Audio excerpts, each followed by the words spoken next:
వాడుకుంటున్నారు. పోలీసులు ఎందుకు చర్య తీసుకుంటున్నారు? పోలీసుల వైఫ్ ఎందుకు ప్రశ్నిస్తలేరు? పైగా వాళ్ళని రిలీజ్ చేసేటువంటి మేము పర్మిషన్ ఇవ్వలేదు.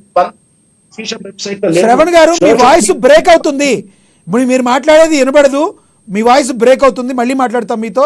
జగదీశ్వర్ రెడ్డి గారు, శ్రవణ్ గారు మాట్లాడింది విన్నారు, ఏమంటారు? చూడండి, ఇప్పుడు ఆ హాస్పిటల్ వచ్చి, ఇప్పుడు కిమ్స్ హాస్పిటల్ ఉంది కదా, ప్రజా సంఘాలు కానీ ఇతరత్ర ఎవరన్నా వెళితే ఇమీడియట్గా అక్కడ వచ్చి అల్లు అర్జున్ ఆర్మీ అని వాళ్ళు అక్కడ తిరుగుతూ అలా అలా అలా వాళ్ళ ఫాదర్ని కనవనీయకుండా ఆ విధంగా చేస్తున్నారు. సినిమా రంగానికి చెందిన వాళ్ళు ధర్మంగా అయితే ప్రేక్షక దేవుళ్ళు అని అంటుంటారు కదా, ప్రేక్షకులు లేకపోతే మేము లేవు అంటుంటారు కదా. సినిమా రంగానికి చెందిన వాళ్ళు కూడా కొంతమంది, జగపతి బాబు, నేను అందరం కూడా వెళ్ళాం అక్కడికి.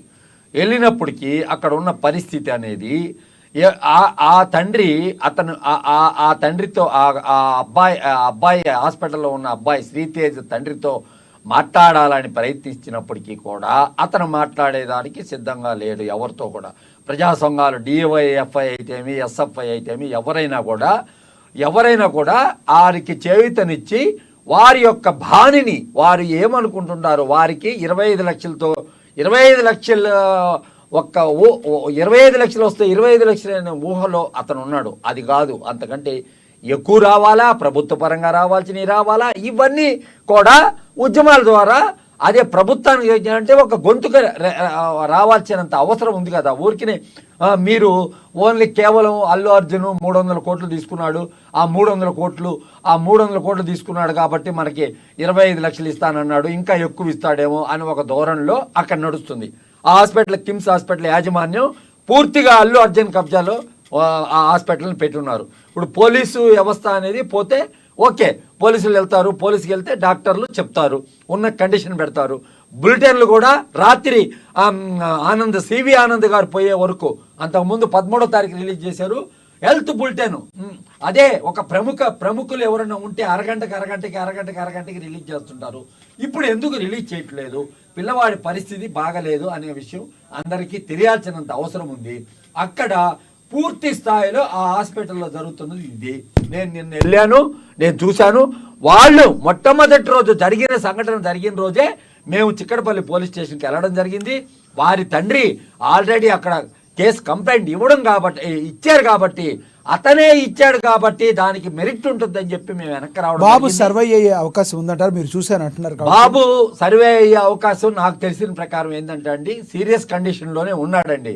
ఇంకా చెప్పలేని పరిస్థితుల్లోనే ఉన్నదనమాట. అది సీరియస్, ఆక్సిజన్ అనేది అందటం లేదు, న్యూరోకి సంబంధించిన ప్రాబ్లమ్స్ అన్నీ కూడా సివియర్ కండిషన్ లో ఉన్నాడు. బాబు సర్వే అవుతాడని చెప్పి డాక్టర్లు కూడా చెప్పటం లేదు. మనకు మాట్లాడితే కూడా అదే చెప్పారు. కాబట్టి ఏంటంటే ఏ విధంగా కూడా ఇప్పుడు సినిమా స్టార్లు అందరూ కూడా అక్కడికి వెళ్తున్నారు. ఎవరు ఆయన ఏమి పెద్ద జైలుకి పోయాడు, ఒక శిక్ష అనేది వేశారు, జైలుకి వెళ్ళాడు, జైలు నుంచి వచ్చిన దానికి సినిమా స్టార్లు అందరూ ఇది రేవంత్ రెడ్డి కక్ష సాధింపు చర్య, ఆయన పేరు చెప్పలేదని ఇవన్నీ ఉత్తమాటలు. ఆయన పేరు చెప్తాడో లేదో, ఆయన చెప్పాడు కదా.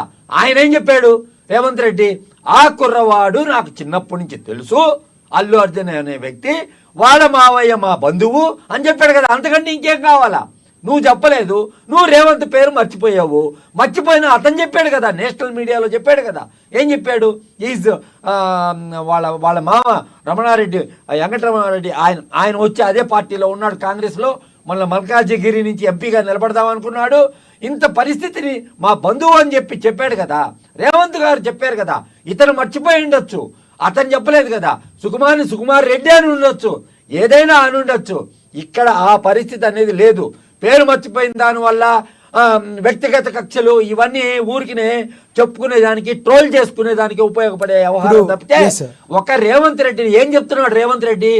వాళ్ళు హీరోలు, సినిమాల్లో వాళ్ళు హీరోలు, నిజ జీవితంలో నేను హీరో అని చెప్పి నిర్భయంగా అక్కడ చెప్పాడు. ఎక్కడ?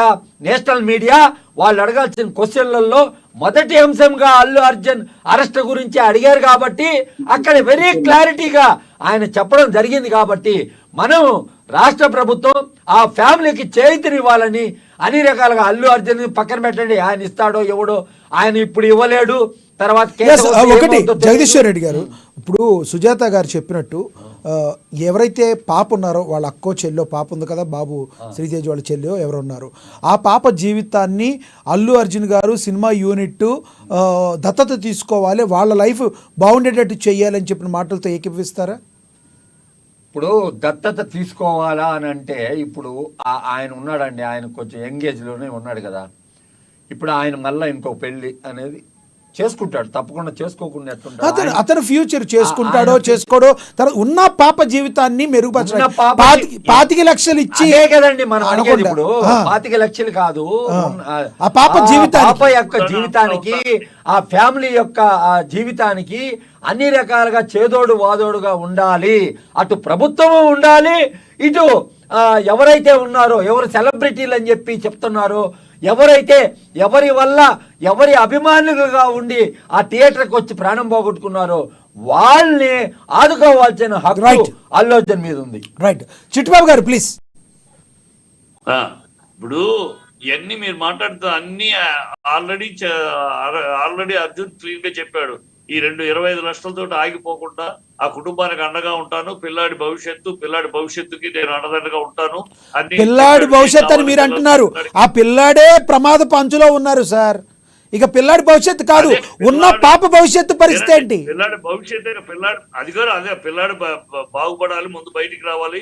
బయటకు వచ్చిన పిల్లాడికి కావాల్సింది అన్ని నేను చూసుకుంటాను, నా బాధ్యతగా తీసుకుంటాను, కుటుంబానికి అండగా ఉంటాను. సో కొత్తగా ఆయన చెప్పారు ఆల్రెడీ ఆ లైన్ లో. ప్లస్ ఇందాక నేను మాట్లాడిన మాటల్లో